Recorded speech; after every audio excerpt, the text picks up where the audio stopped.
میری کئی سالوں کی نمازیں اور روزے قضا ہیں تو ان کو ادا کرنے کا کیا طریقہ ہے؟ کئی سالوں کی نمازیں اور روزے ادا کر لیں، یہ طریقہ ہے،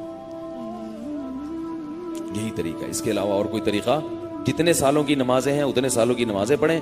نماز پڑھنے کا طریقہ یہ ہوگا کہ جب آپ فجر پڑھ رہے ہیں تو آپ یہ نیت کریں گے کہ میرے ذمے فجر کی جتنی نمازیں قضا ہیں ان میں جو نماز سب سے پہلے نمبر پہ آتی ہے میں وہ پڑھ رہا ہوں یا پڑھ رہی ہوں، ٹھیک ہے نا؟ تو وہ آپ یہ نیت کریں۔ ظہر جب پڑھیں تو آپ کہیں میرے ذمے ظہر کی جتنی نمازیں قضا ہیں ان میں جو سب سے پہلی نماز ہے میں وہ پڑھ رہا ہوں۔ جب بھی نیت ہوگی تو یہی ہوگی۔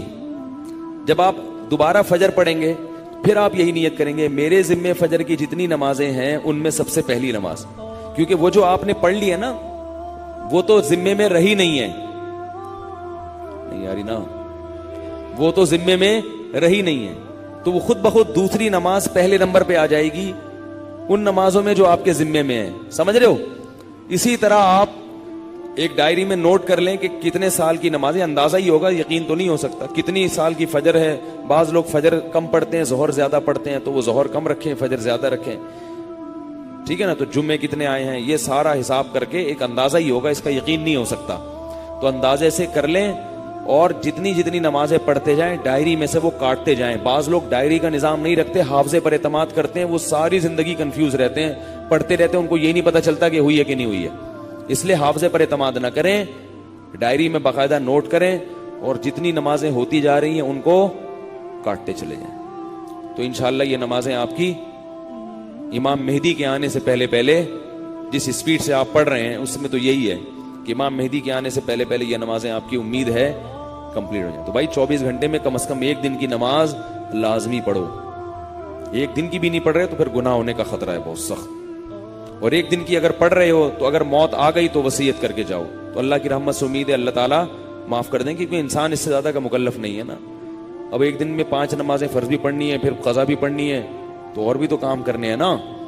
بعض لوگ تو ایسے ہوتے ہیں اولو العزم ہوتے ہیں کہ وہ ایک دن میں 5 دن کی نمازیں قضا پڑھ لیتے ہیں۔ ہمارے حضرت کے ایک مرید تھے، وہ تقریباً 50 سال کی عمر میں دین پر آئے، گورنمنٹ میں کسی ادارے میں آفیسر تھے۔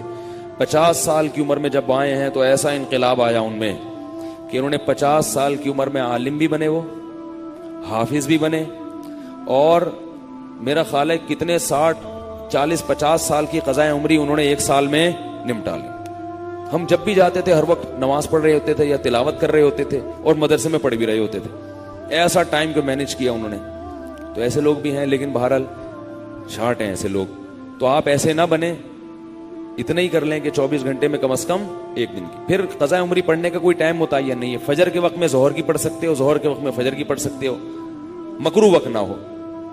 مکروہ وقت جو سورج نکلتے ہوئے، زوال کے وقت اور سورج غروب ہوتے ہوئے، فجر کے بعد بھی پڑھ سکتے ہیں، عصر کے بعد بھی پڑھ سکتے ہیں قضا، فجر اور عصر کے بعد نوافل تو نہیں پڑھ سکتے مگر قضاء عمری پڑھ سکتے ہو۔ وتر بھی پڑھنے پڑیں گے، احناف کے ہاں وتر کی نماز کیا ہے؟ واجب ہے۔ اس میں دلائل کیا ہیں یہ کل، کیونکہ آج کل کلپ ایسے آ رہے ہیں کوئی واجب کچھ نہیں ہوتا اور یہ سنت موقدہ کچھ نہیں ہوتا، یہ بھی آ رہے ہیں کلپ مارکیٹ میں، تو وہ نہیں، فجر کی سنتیں نہیں پڑھیں، بس فرائض پڑھیں گے، فرائض پڑھیں اور وتر پڑھیں، ٹھیک ہے نا؟ اور فرائض میں یہ آسانی ہے کہ تیسری اور چوتھی رکعت میں اگر کچھ نہ بھی پڑھیں تو بھی بول لینا چلے گا۔ فرض کی تیسری رکعت میں 3 دفعہ سبحان ربی الاعلی کہنے کی بقدر کھڑے رہیں تو بھی نماز ہو جائے گی، ٹھیک ہے نا؟ تو فجر یعنی فرض کی تیسری اور چوتھی، وتر میں تیسری رکعت میں پڑھنا پڑے گا، فرض کی تیسری چوتھی رکعت میں چاہیں آپ مختصر قرات کر لیں، تیسرا کلمہ پڑھ لیں تو یہ بھی ٹھیک ہے، بہتر ہے سورہ فاتحہ پڑھیں تو زیادہ بہتر ہے، تو یہ بھی، اور اس سے نماز آپ کی مختصر ہو جائے گی۔ سبحانک اللہم و بحمدک، نشہد ان لا الہ الا انت، نستغفرک و نتوب الیک۔